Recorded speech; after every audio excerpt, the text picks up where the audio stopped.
Anda menyaksikan live breaking news update gempa Turki bersama saya Ratu Sejati. Proses evakuasi terhadap para korban gempa bumi di Turki dan Suriah hingga kini masih terus dilakukan.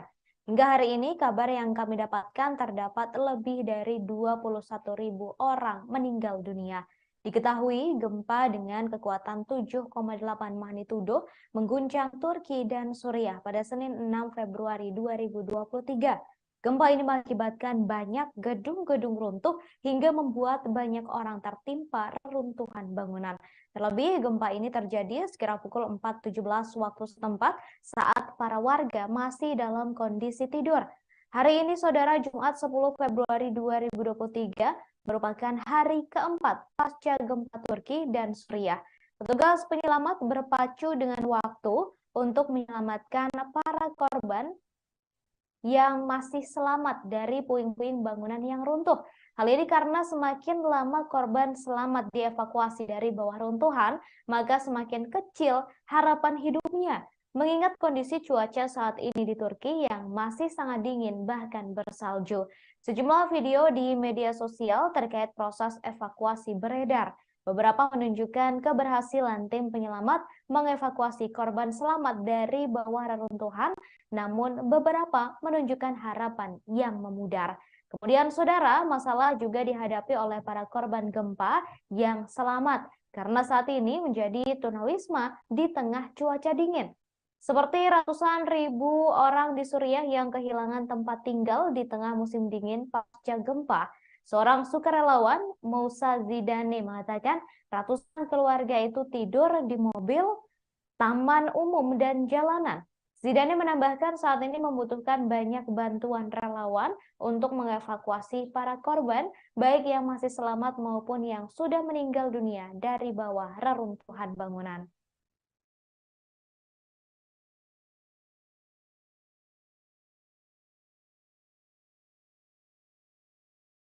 Ay!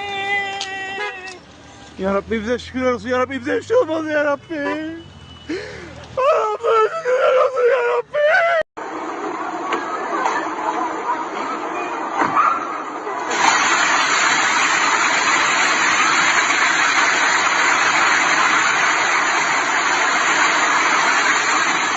İtibariyle İzmir Bornu Özkanlar'da karşı apartmanımız yıkıldı.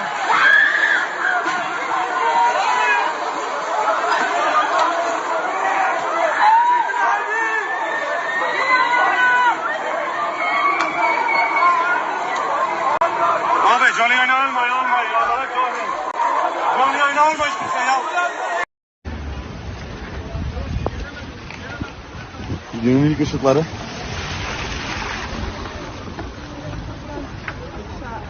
Sırattan açtım, gittim, giyindim. Çok...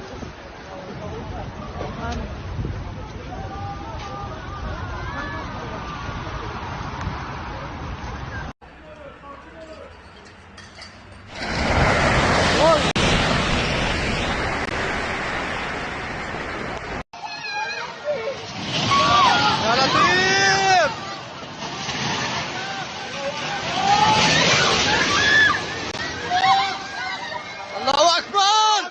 Allahu Ekber! Allahu Ekber!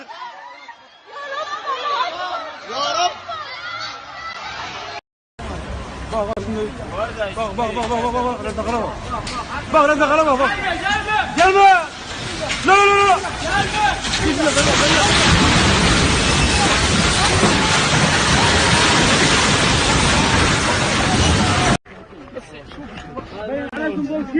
ها عمو ابيك شيعة سلامتك يا اخي اشتري تطلع والله جدا وباب يا شباب شباب خلاص تقصخ يا شباب وياهم قريبين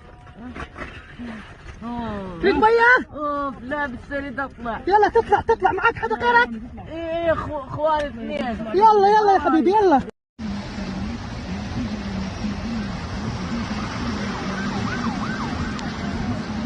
Adamın eşimi de çökemiyor, görüyor musun? çıkacak yer yok, kurtarılmayı bekliyor. Yok Burası ne ya? Burası şu A101 falan vardı. herhalde burada. He, bu A101 vardı altta.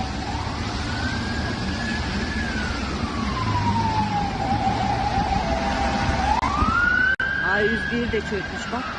Şuradan anneme dönüyorduk. Banka.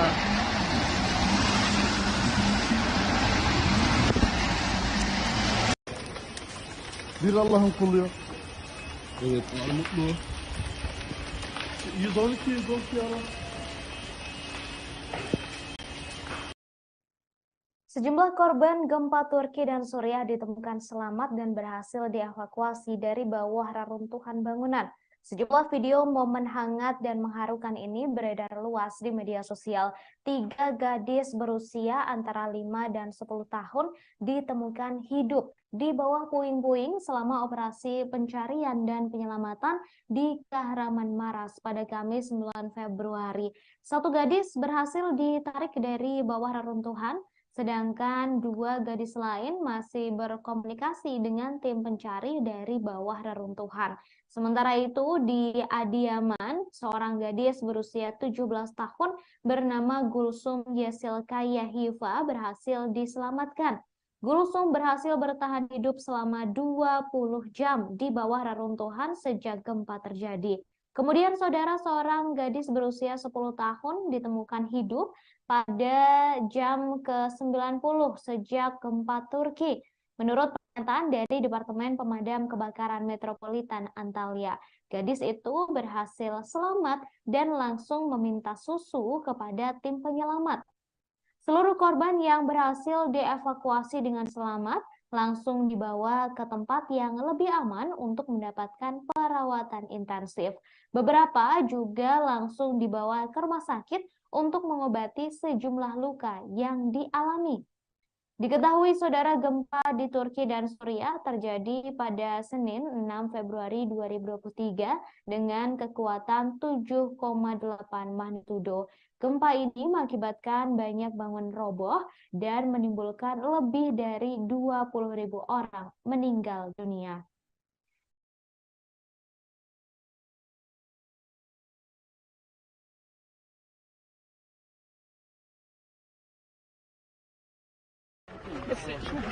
باين عليكم بوكيه. ها عمو ابيك شيعه. سلامتك يا اخي مش تريد اطلع. والله جدعوا باب يا شباب. يا شباب خلاص اشتغل صح يا شباب، وياهم قريبين. تريد ميه؟ اوف لا مش تريد اطلع. يلا تطلع معك حدا غيرك؟ ايه اخواني اثنين. يلا يا حبيبي يلا.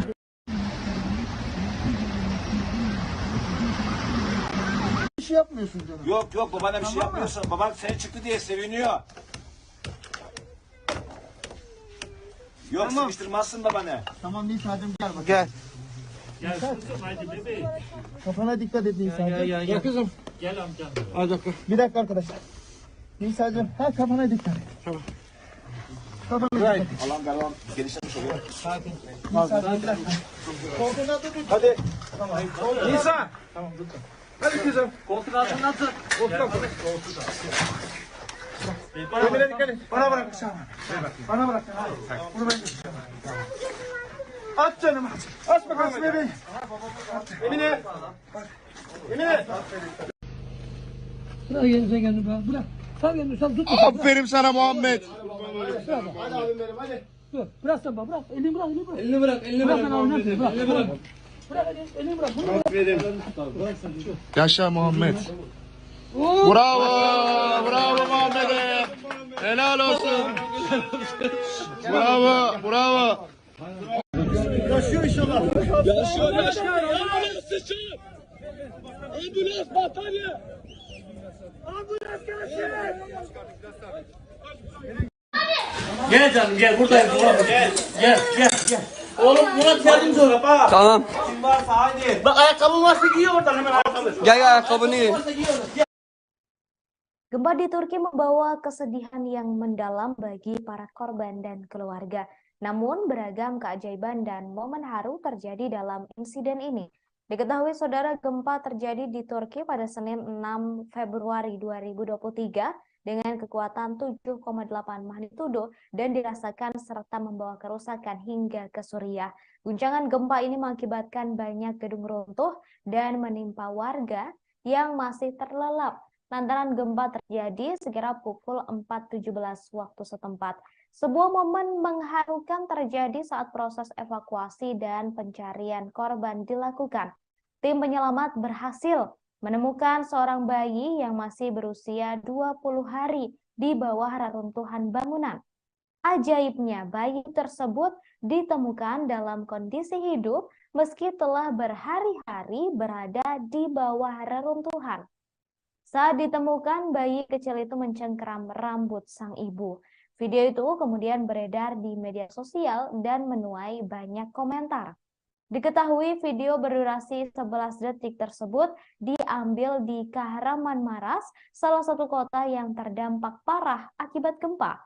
Sejauh ini, saudara, informasi yang kami himpun sudah terdapat lebih dari 21.000 orang meninggal dunia pasca gempa dahsyat mengguncang Turki.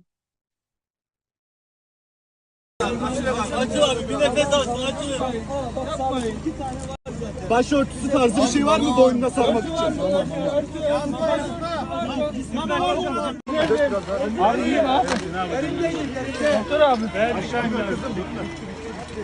Sedye getir, sedye. Hayır abi sokmayın. Ailesini sokmayın. Kimse gelmesin.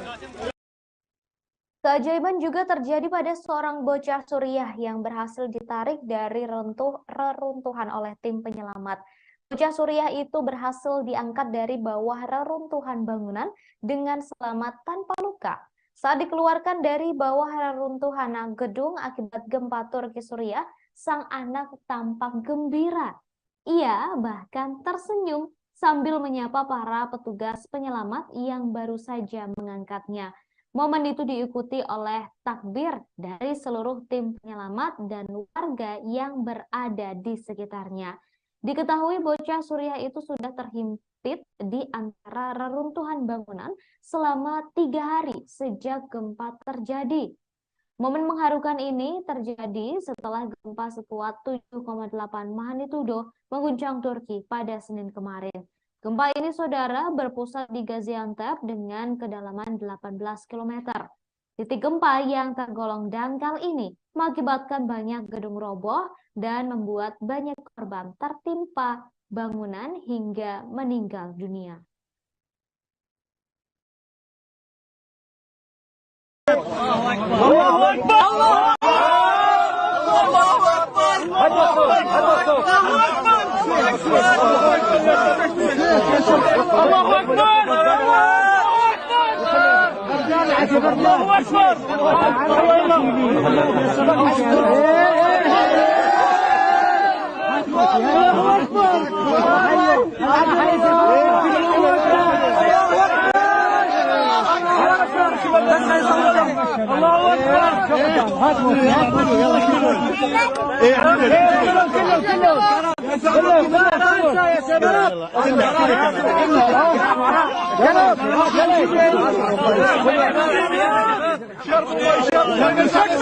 Allahu Akbar.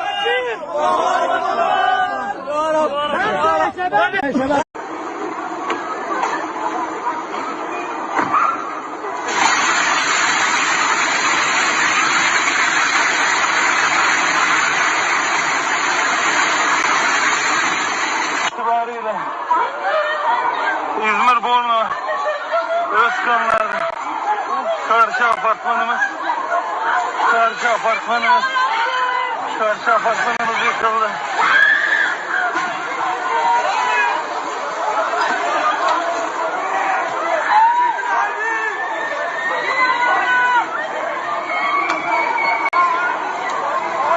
Abi canlı yayını alma. Yollara koymayın. Canlı yayını alma hiç kimse ya.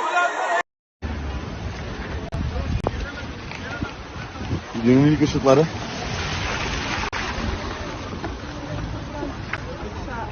Sırattan açtım, gittim, giyindim. Çok...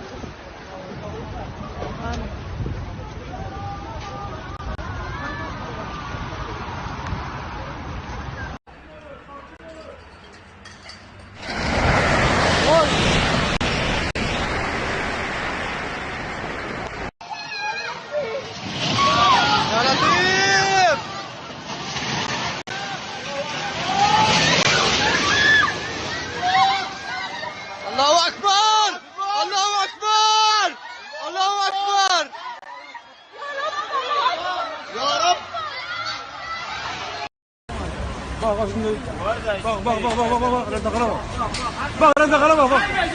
Gelme. La la la.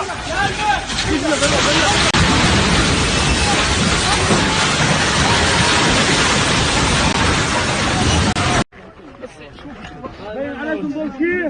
ها عمو بكشيها سلامتك يا اخي السريد يطلع والله جدا وباب يا شباب شباب خلاص اشتغل صح يا شباب هياهم قريبين فيك مياه؟ اوف لا بالسريد اطلع يلا تطلع معك حدا غيرك؟ ايه اخواني اثنين يلا يا حبيبي يلا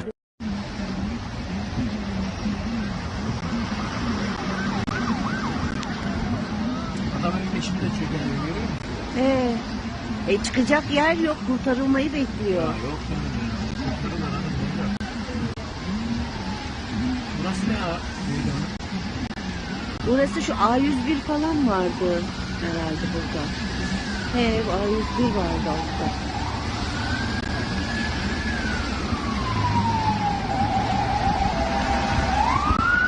A101 de çökmüş bak şuradan anneme dönüyorduk banka.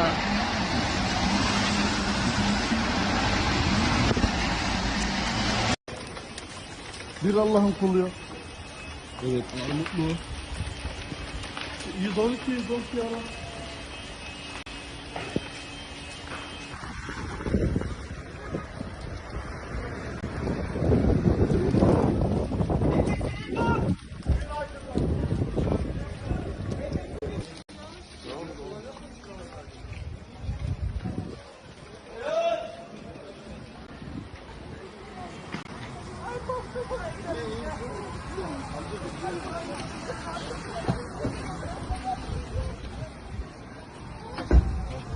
Tehlikeli.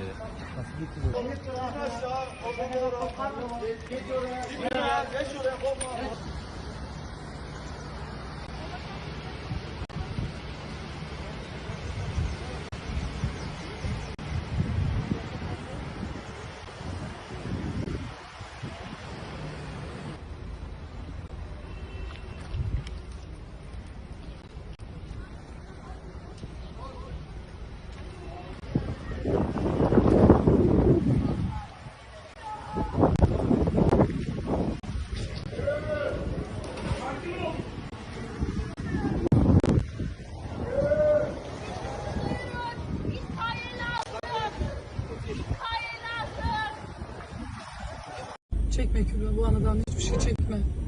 Hatırlamak istemiyorum.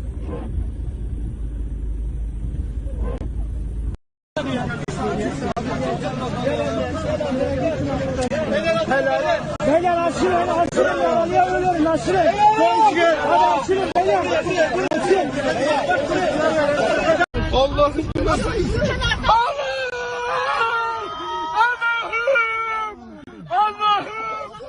Allah'ım dur. Köprü yıkıldı. Ah ya Rabbim. Allah'ım bu nasıl iş?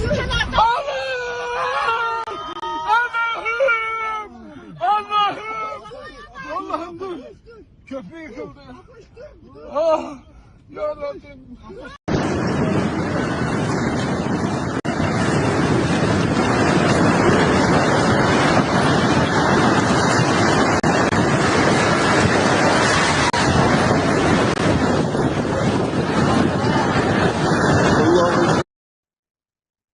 Gempa yang terjadi di Turki dan Suriah ini tak hanya menghancurkan banyak gedung, tetapi juga membuat sebuah bendungan lumpur runtuh. Bendungan tersebut runtuh pada Kamis 9 Februari 2023 hingga mengakibatkan banjir melanda desa Idlib yang berada di dekat perbatasan Turki. Lusinan keluarga meninggalkan rumah mereka untuk mencari perlindungan di kota-kota terdekat karena air merendam sebagian rumah dan pepohonan di Ploul yang dikuasai pemberontak. Jalan-jalan, ladang gandum, dan kacang terendam banjir di desa dekat perbatasan Turki. Muhammad, seorang penduduk setempat, mengatakan sebuah bendungan tanah yang terletak di antara desa Al-Ploul di pedesaan Salkin di barat Idlib runtuh karena naiknya permukaan sungai Orontes. Hal ini terjadi setelah bendungan Al-Rastan di utara dari Homs dan Kharkhor di dataran Gap di sebelah barat Hama dibuka. Air mengalir ke rumah-rumah di desa, Sejumlah rumah roboh, sementara sebagian besar rumah terendam air. Penduduk desa kemudian dievakuasi di pagi hari.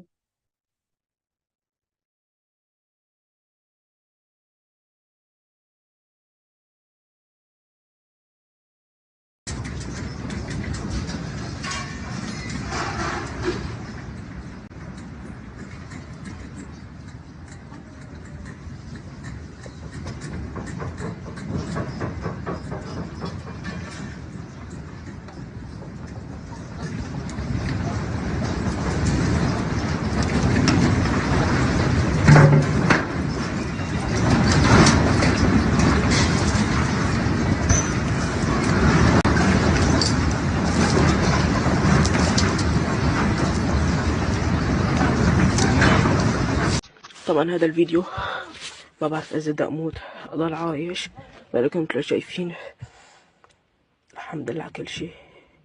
اشهد ان لا اله الا الله واشهد ان محمد رسول الله. ما بعرف اذا رح اموت اضل عايش، لكن زي هذا الفيديو نزل انا الحمد لله طلعت عايش. ما بعرف اوصف لكم الشعور الا واحد يعيشه. عشت الشعور انه كنت تحت الانقاض. انتوا شايفين حاليا هاي تحت الانقاض، والناس يعني اكتر من يمكن عيالتين 3-4 عيال، نحن وعيلتي 80 والجيران تبعتنا.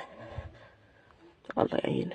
هزة ارضية حرفيا ما بعرف شو بدي اوصف لكم. رجعت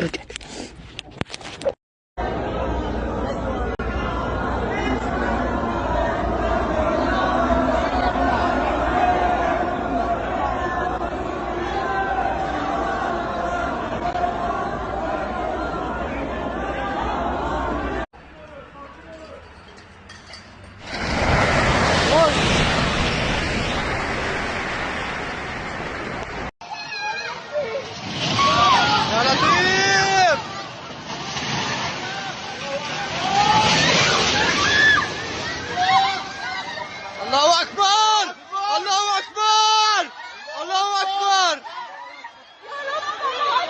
يا رب.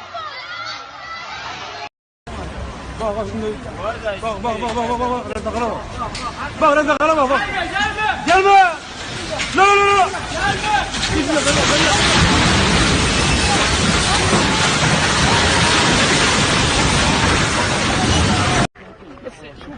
باين عليكم بوشيه. ها عمو بكشينا سلامتك يا اخي اشتري تطلع. والله قدام الباب يا شباب.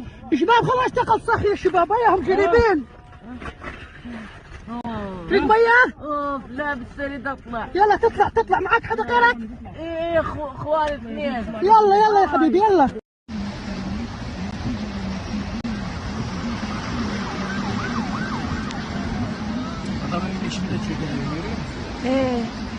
Çıkacak yer yok, kurtarılmayı bekliyor. Burası ne ya? Burası şu A101 falan vardı herhalde burada. He, A101 vardı altta.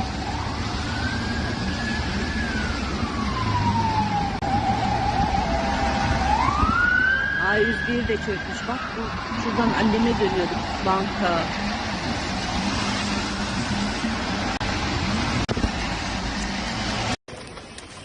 Bir Allah'ın kulu. Evet, mutlu. 112 ya.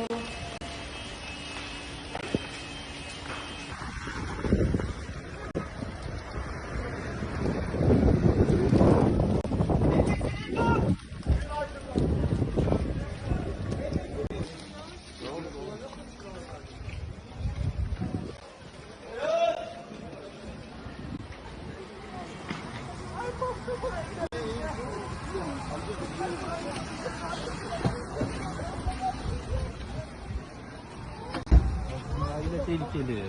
Nasıl getiriyor?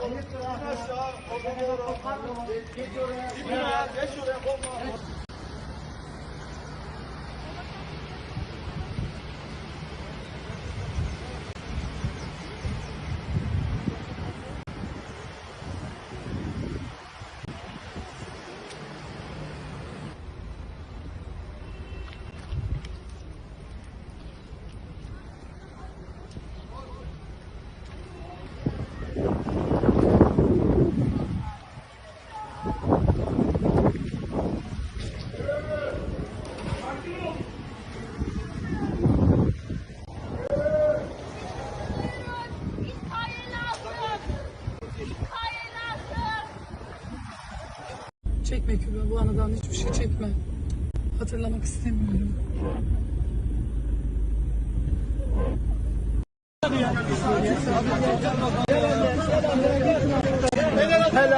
Beyler aşırı yaralayabilirim aşırı. Aşırı beyler. Aşırı. Allah'ım bu nasıl iş?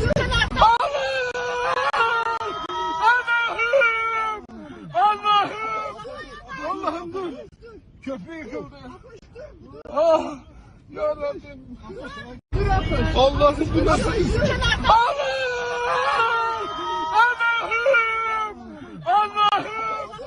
Allah'ım dur. Köprü yıkıldı. Ah yarabbim.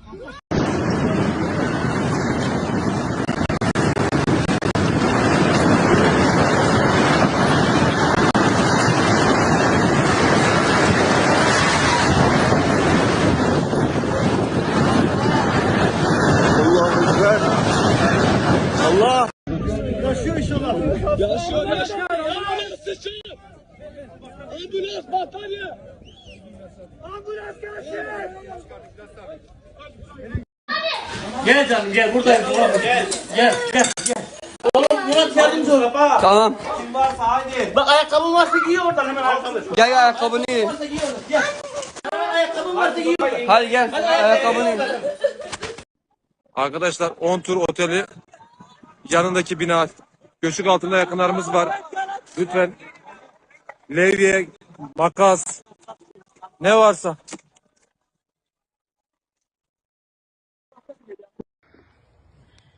Sallanıyor abi, geçmedi daha, geçmedi. Sarsıntı büyük, bak.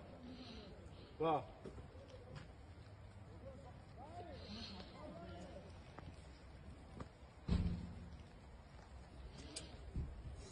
Az önceki daha sertti vallahi. Acır, bucur. Ben kameradan akşama bakıyordum. Lan sallanıyor mu diyor.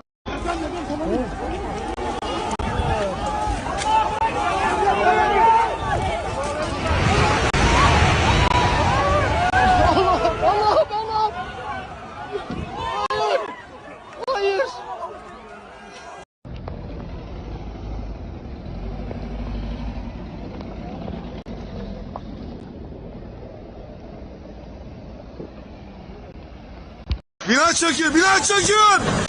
Çöktü.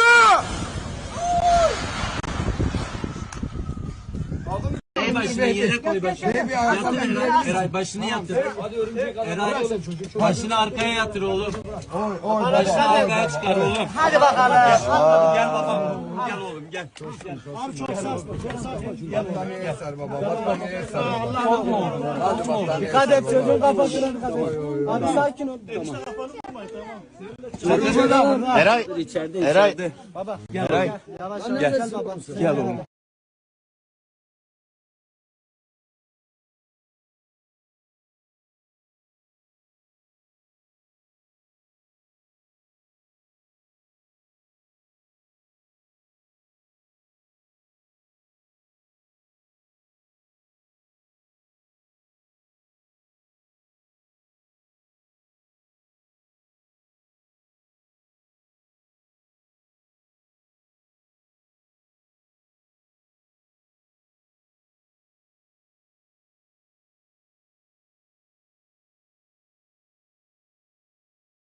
Tamam. يوسف كمل عندي. مين بده يجلح؟ خليه اعطيني هيدو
korban gempa Turki Suriah telah mencapai 21.000 orang meninggal dunia.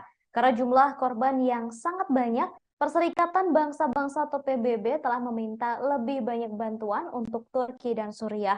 Permohonan itu dibuat ketika Organisasi Kesehatan Dunia atau WHO memperingatkan korban gempa bumi di Turki dan Suriah bisa menghadapi ancaman bencana sekunder jika bantuan tidak segera sampai kepada mereka.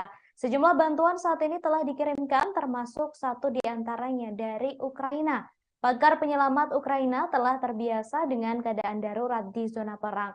Mereka saat ini telah membawa keterampilan mereka ke Turki untuk mencari korban gempa.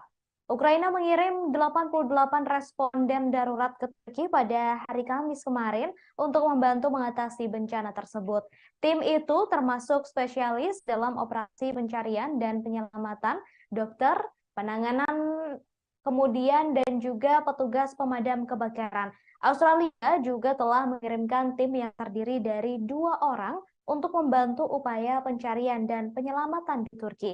Tim akan memiliki sekitar 22 ton peralatan dan perlengkapan penting, termasuk tenda, perban, kemudian pemotong baut, gergaji mesin, dan bor. Selain tim penyelamat, para korban gempa juga membutuhkan bantuan tempat tinggal serta makanan.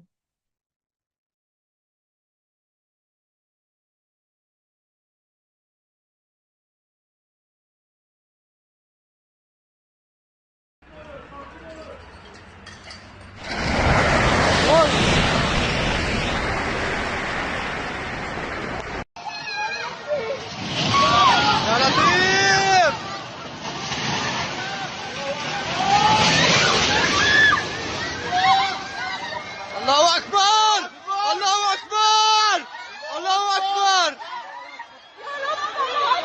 Ya Rab! Bak şimdi.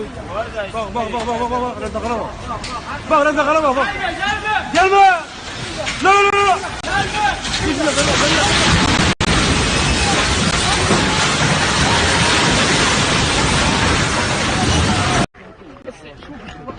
عليكم بوكيه ها عمو ابيك شيعه سلامتك يا اخي مش بريد يطلع والله جدا وباب يا شباب يا شباب خلاص تقصخ يا شباب وياهم قريبين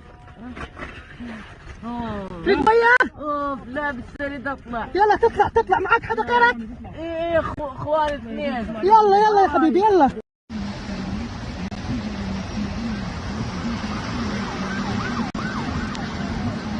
Adamın peşimi de çekiyor, görüyor musun? Çıkacak yer yok, kurtarılmayı bekliyor. Yok. Burası ne ya? Burası şu A101 falan vardı herhalde burada. He, A101 vardı altta.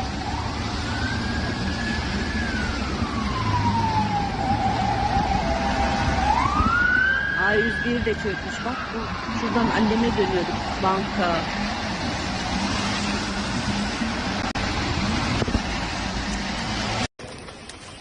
Bir Allah'ın kulu. Evet, mutlu. 112 ara.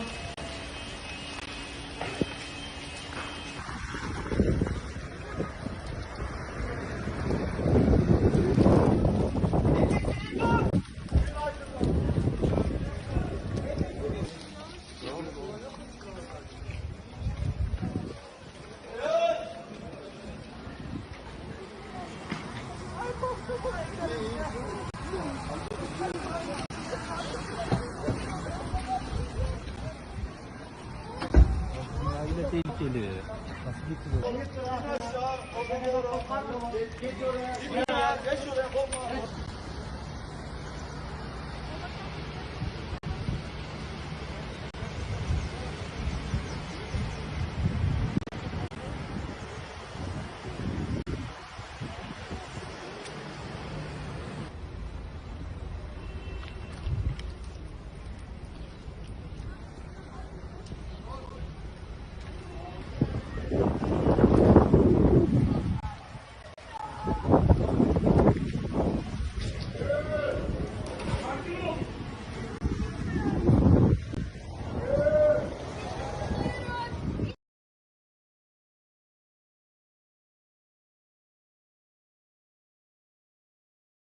Terkait bantuan untuk para korban gempa di Turki, pemerintah Amerika Serikat telah mengumumkan paket bantuan sebesar 100 juta dolar Amerika Serikat untuk membantu evakuasi korban gempa bumi di Turki dan Suriah. Hal tersebut disampaikan langsung oleh juru bicara Departemen Luar Negeri Amerika Serikat, Ned Price. Kemudian, Saudara Menteri Luar Negeri Amerika Serikat Antony Blinken ini berbicara melalui telepon dengan Menteri Luar Negeri Turki Mevlut Cavusoglu untuk membahas kebutuhan orang-orang di Turki yang terdampak gempa bumi. Sebelumnya, Amerika Serikat telah mengirim tim penyelamat ke Turki dan menyumbangkan alat pemecah beton, generator, sistem pemurnian air hingga helikopter untuk membantu evakuasi dan pencarian korban gempa. Di sisi lain, Saudara Ned Price ini juga mengatakan bantuan untuk Suriah akan disalurkan melalui mitra lokal karena Amerika Serikat menolak untuk berurusan dengan Presiden Suriah Bashar al-Assad. Sejumlah negara lain juga telah memberikan bantuan kemanusiaan untuk korban gempa bumi di Turki dan Suriah. Beberapa di antaranya adalah Aljazair, Saudara, yang telah mengirim tim perlindungan sipil beranggotakan 89 orang ke Turki. Kemudian satu tim beranggotakan 85 orang ke Suriah untuk membantu upaya penyelamatan.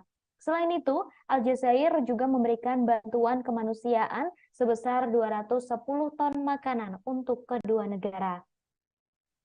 Kemudian, Austria juga telah menawarkan untuk memberikan bantuan yakni 84 tentara dari unit bantuan bencana militer ke Turki.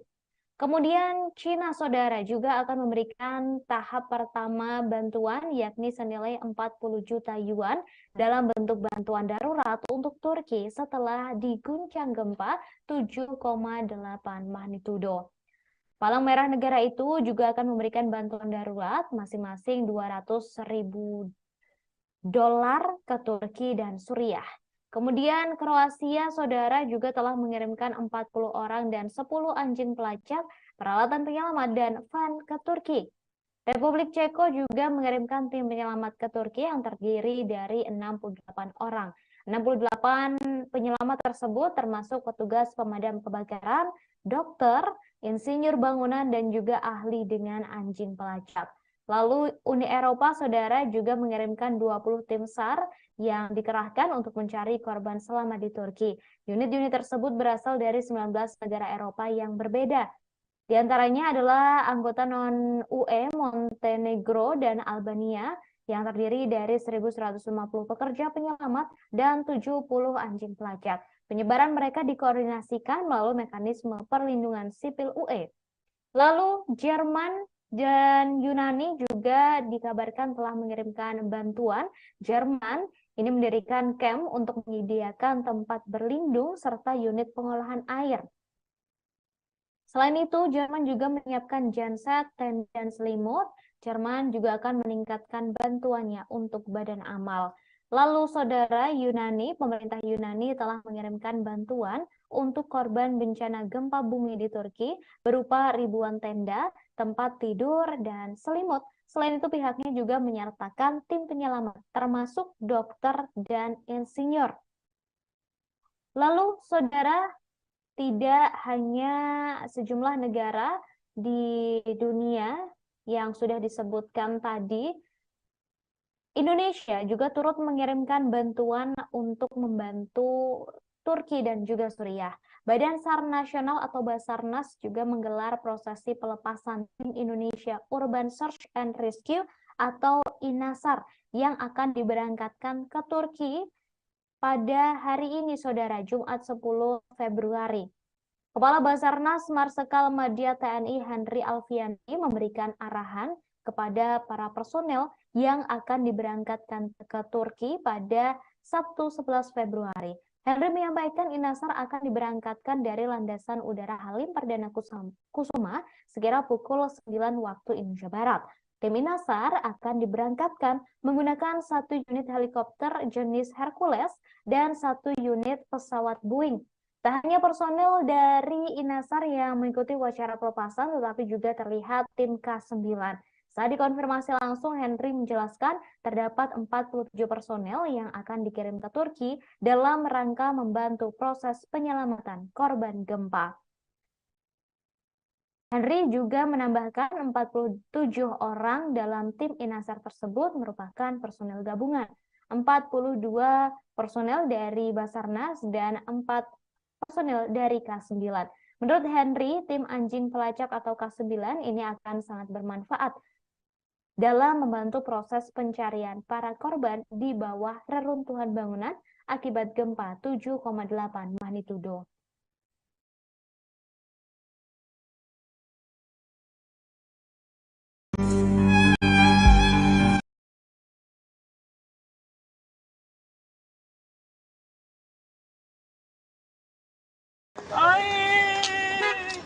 Ya Rabbi bize şükürler olsun, ya Rabbi bize bir şey olmaz ya Rabbi.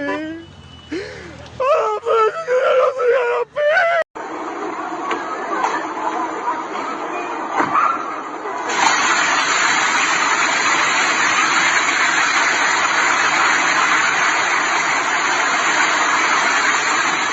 İtibariyle İzmir Bornu Özkanlar'da karşı apartmanımız yıkıldı.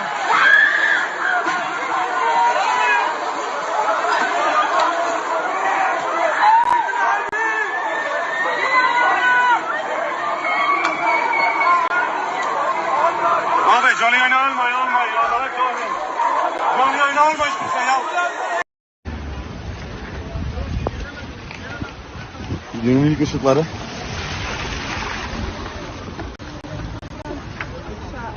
Sırattan açtım, gittim, giyindim. Çok...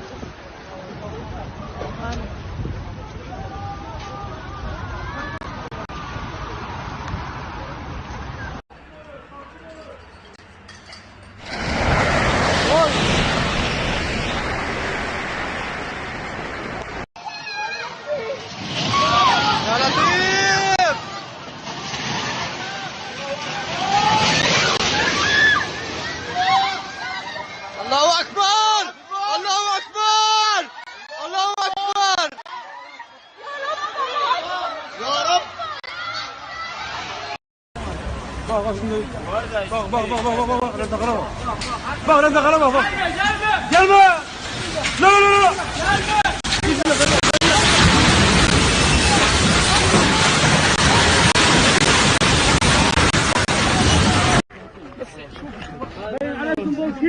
ها عمو ابيك شيعة سلامتك يا اخي تريد يطلع والله جدا شباب يا شباب خلاص تقصخ يا شباب وياهم شريبين فيك مياه؟ اوف لا بتريد اطلع يلا تطلع معك حدا غيرك؟ ايه اخواني اثنين يلا يا حبيبي يلا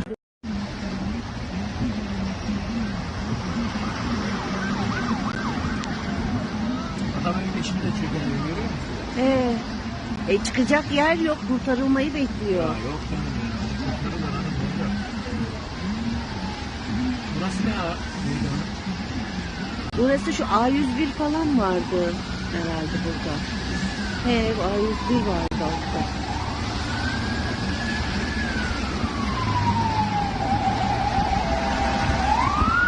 A101 de çökmüş. Bak şuradan anneme dönüyorduk. Banka.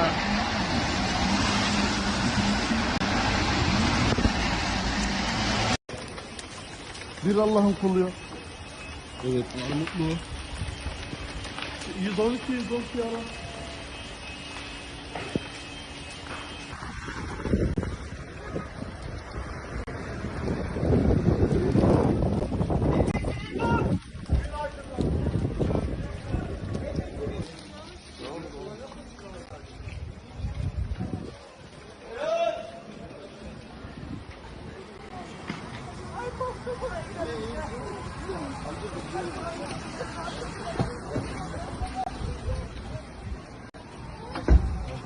Tehlikeli.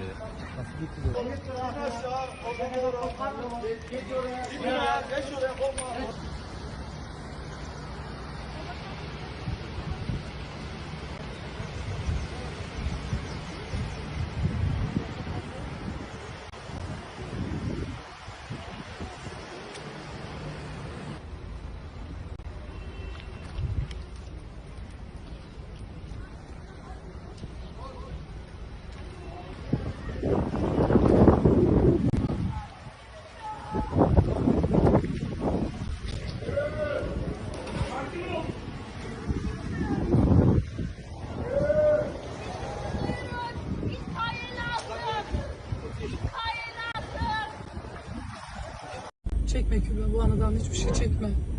Hatırlamak istemiyorum.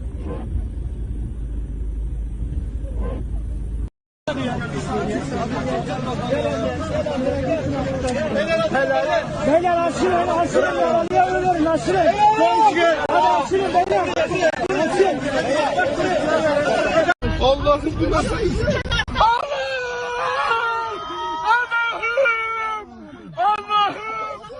Allah'ım dur. Köprü yıkıldı. Ah! Ya Rabbim. Allah'ım bu nasıl iş?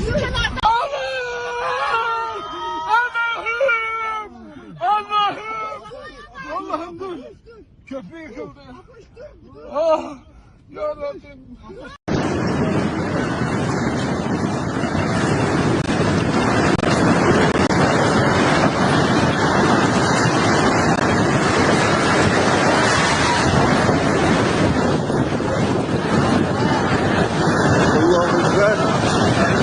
Allah. Yaşıyor inşallah. Yaşıyor. Ambulans sıçıyor. Ambulans batarya. Ambulans gelsin. Gel canım gel buradayım oğlum gel. Gel. Oğlum Murat geldin dur. Tamam. Kim varsa hadi. Bak ayakkabın varsa giy oradan hemen ayakkabı. Gel ayakkabını giy. Varsa giy oradan gel. Hemen ayakkabın varsa giy oradan. Hadi gel. Ayakkabını giy.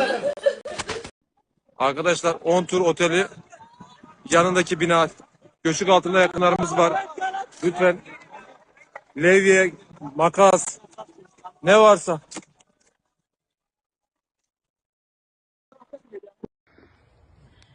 Sallanıyor abi, geçmedi daha, geçmedi. Sarsıntı büyük, bak. Bak.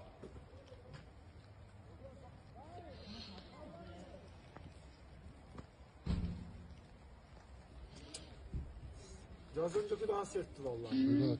Acır, bucur. Ben kameradan akşama bakıyordum. Lan sallanıyor mu diyor.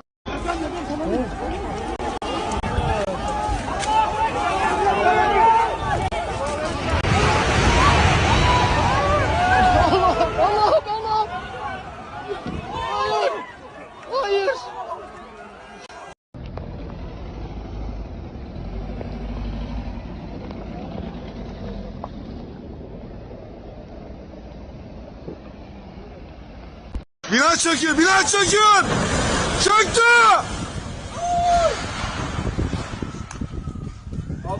Başını yere koy başını. Yatır Eray başını yatır. Eray başını arkaya yatır oğlum. Başını arkaya çıkar oğlum. Hadi bakalım. Gel bakalım. Gel oğlum gel. Abi çok sarsın. Çok sarsın. Gel baba. Dikkat et, çocuğun kafasına dikkat et. Hadi sakin ol. Tamam. Eray. İçeride. Baba. Eray. Yavaş gel baba. Gel oğlum.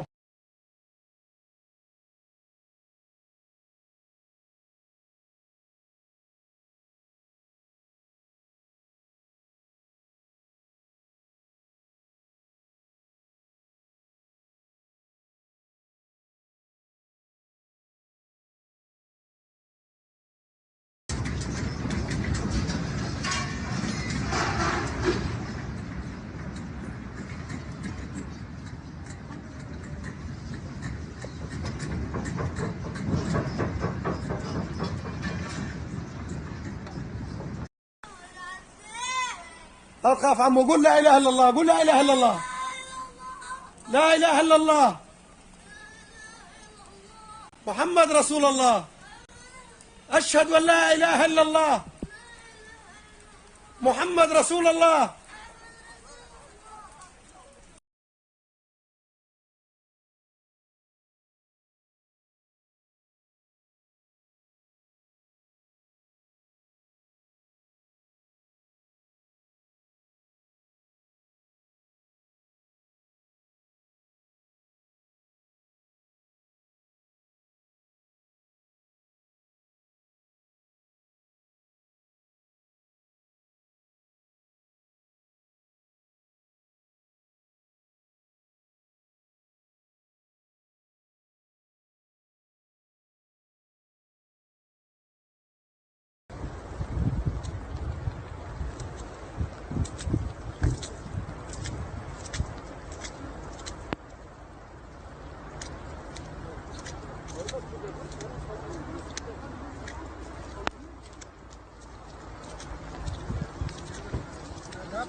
Kaldır!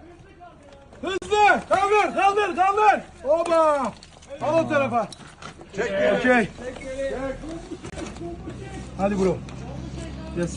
Hadi bizim. Özür dilerim diyor senden. Dur bitti. Son kaldı. Ne? Şuraya bir omuz versin. Sakin, yavaşça. Sakin ol, buradayım. Çok iyi bak durumu. Hiç sıkıntı yok. Hemen alacağız seni. Hemen alacağım seni. Tamam ablam, alacağım seni. Alacağım seni, bırak. Korkma, ayaklarında bir şey yok. Ya o bir şey yapmaz. Kaldır.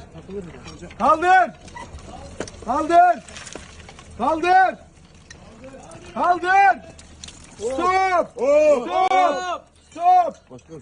Dur. Çekil, tamam dur. Dur abi, dur. Şimdi Serap.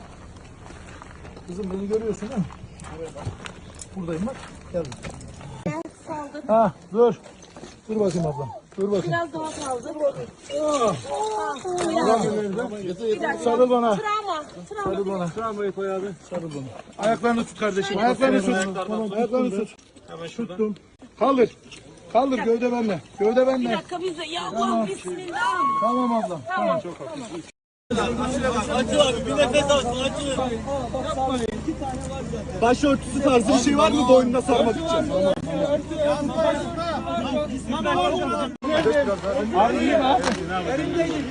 Dur abi.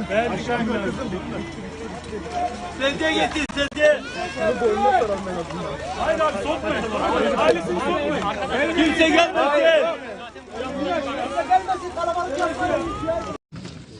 Telefonla şurada konuşsun.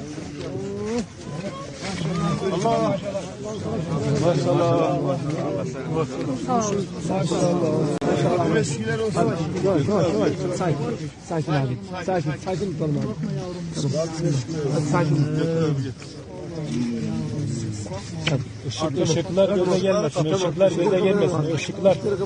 Işıkları kapat ışıkları. Dikkat edin abi. Nerede bak?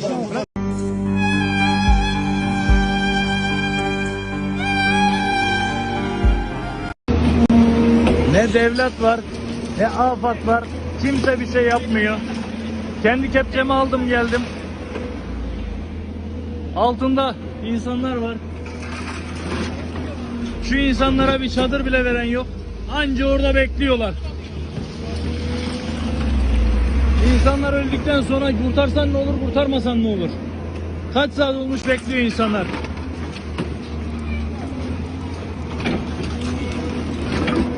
Şu bina devrilecek, her taraf devrilecek.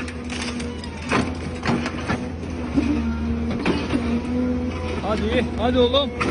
Hadi be. Kaldır.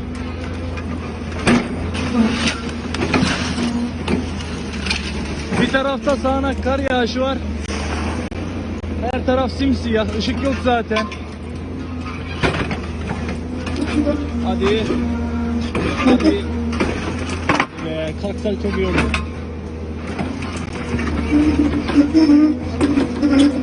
Kalkacak kalktı, kaçın. Çevir bu tarafa. Çok güzel, kaç. Bir şey yapmıyorsun canım. Yok babana bir şey yapmıyorsun. Baban sen çıktı diye seviniyor. Yok sıkıştırmazsın babanı. Tamam Nisa'cığım gel bak. Gel. Kafana dikkat et Nisa'cığım. Gel kızım. Gel amcam. Hadi dakika. Bir dakika arkadaşlar. Nisa'cığım kafana dikkat et. Tamam. Kafana dikkat et. Allah'ım galiba genişlemiş oluyor. Sakin. Nisa'cığım bir dakika.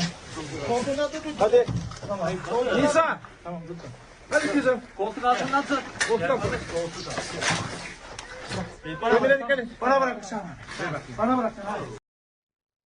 Pasca gempa yang mengguncang wilayah Turki dan Suriah, banyak bangunan yang hancur dan roboh.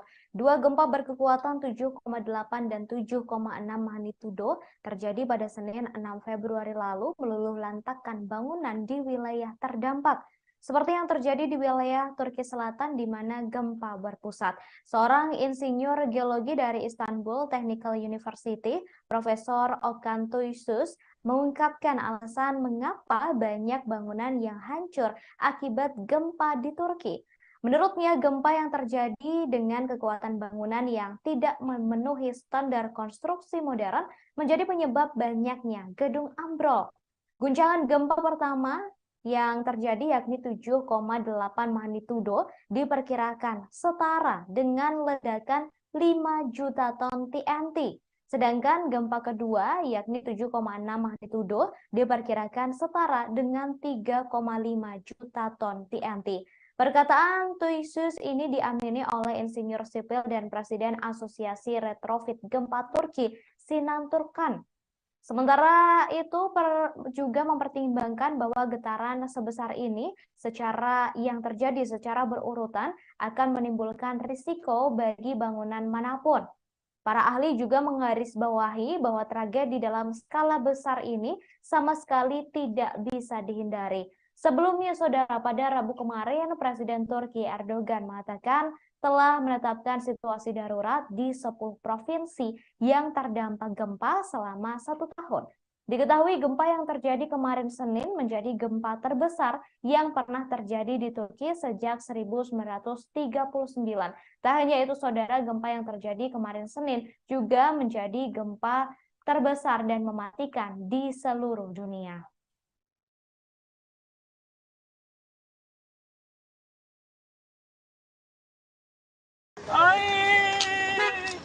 Ya Rabbi bize şükürler olsun, ya Rabbi bize bir şey olmaz ya Rabbi. Allah'ım şükürler olsun ya Rabbi.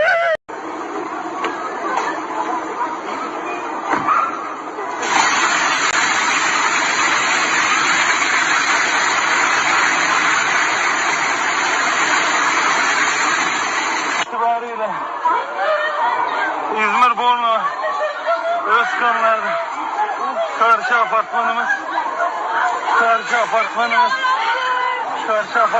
yıkıldı.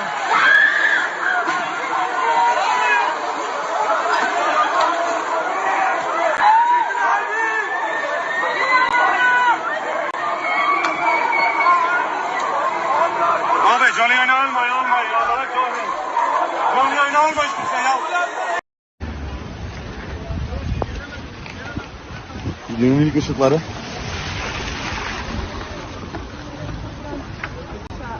Sırattan açtım, gittim, giyindim. Çok...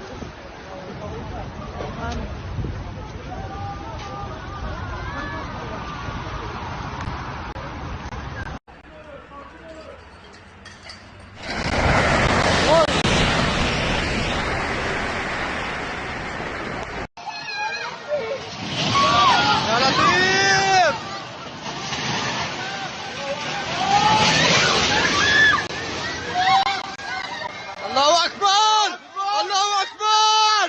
Allahu Ekber! Ya Rab!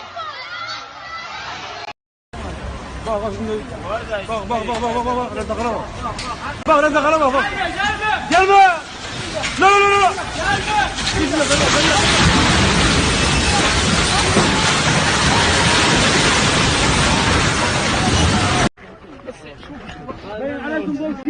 ها عمو ابيك شيء سرادك يا اخي تريد يطلع والله جدا شباب يا شباب خلاص تقصخ يا شباب ياهم قريبين تريد ميه؟ اوف لا بس تريد اطلع يلا تطلع معك حدا غيرك؟ ايه اخواني اثنين يلا يا حبيبي يلا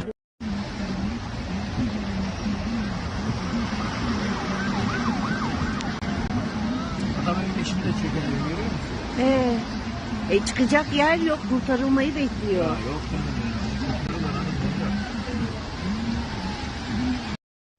Saudara, jumlah korban tewas akibat gempa bumi yang melanda Turki dan Suriah dengan kekuatan 7,8 magnitudo dilaporkan melonjak mencapai 21.000 orang pada hari ini Jumat 10 Februari, di mana 17.674 orang dinyatakan telah meninggal dunia di Turki, sementara 3.377 orang diketahui telah meninggal di Suriah.